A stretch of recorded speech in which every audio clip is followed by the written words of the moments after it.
नमस्कार, मावळ सकाळ लाईव्ह बुलेटिनमध्ये मी रामदास वाडेकर. आता जिथं बसलोय ते आहे करंजगावचं हे तळं. हे प्राचीन तळं आहे. या दोन तळी आहेत, एक शंकराच्या मंदिराजवळचं आणि दुसरं गावाच्या लगत. कमळाची फुलं उगवत असतात आणि इथल्या कमळाची फुलं निहाळायला, याचा अभ्यास करायला महाराष्ट्रातल्या वेगवेगळ्या भागातले पर्यावरणप्रेमी सातत्याने येत असतात.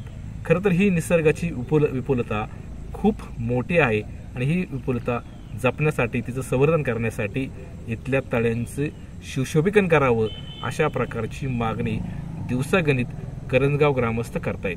नाव संकेत पांडुरंग पेटकर, मी करंजगावचा रहिवासी आहे आणि आमच्या तळ्याचं जर सुशोभीकरण झालं तर आमच्या तळ्याचा विकास झाल्यानंतर आमच्या गावाचं सांस्कृतिक वैभव वाढून गावाला एक गाव पण येईल आणि गावाचा विकास होण्यास खूप मोठ्या प्रमाणावर मदत होईल. त्यामुळे आमची सर्व ग्रामस्थांची विनंती आहे की गावाचा विकास जर करायचा असेल आणि गावाला एक वैभव वाढवायचं असेल गावाचं, तर गावाच्या तळ्याचा विकास होणं गरजेचं आहे. मी योगेश गोविंदराव माजिरे, त्याच करंजगावातील रहिवासी असून आमच्या गावातील जवळपास असलेल्या भैरवनाथाच्या मंदिराच्या जवळ असलेलं कमळाचं तळं हे ऐतिहासिक तळं म्हणून याला गेल्या अनेक वर्षापासून याची ओळख आहे.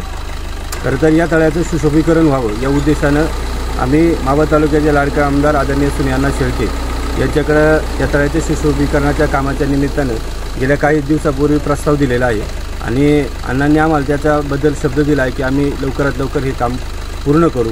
दशरथ वाटाणे, मी करंजगावचा रहिवासी असून आमच्या गावामध्ये प्राचीन कमळाचे तळे आहे.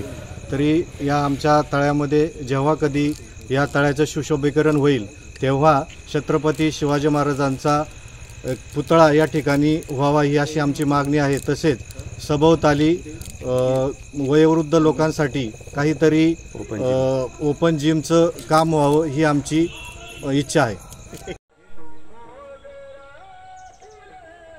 जो कॅनल आमच्या गावातून जातोय त्या कॅनलचं पाणी आमच्या गावातल्या दोन्ही प्राचीन तलावात सोडलं तर त्या पाण्याचा उपयोग आम्हाला शेतीसाठी देखील होईल अशी देखील अपेक्षा गावकऱ्यांनी व्यक्त केली. मावळ तालुक्यातील वास्तव पाहण्यासाठी मावळ सत्य लाईव्ह बुलेटिन न्यूज चॅनलला YouTube वर सबस्क्राईब करा आणि बेल आयकॉन प्रेस करा.